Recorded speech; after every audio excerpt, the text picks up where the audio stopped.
இல்லை, என்கிட்ட 25 கேட்டதா தான் கேட்டேன். என்னடா அது?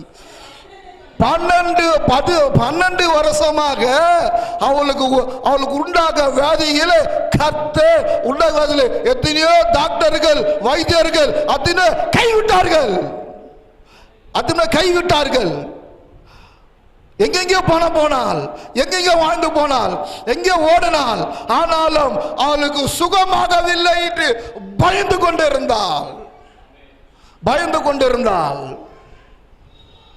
அப்படியே 26, 27 வாசிங்க. அநேகர் வைத்தியத்தினால் சுகமாகமடி தன் உண்டான எல்லாத்தையும் செலவழித்து மனம் சோர்ந்து போனால். கொஞ்சம் போதும். தனக்கு உண்டான எல்லா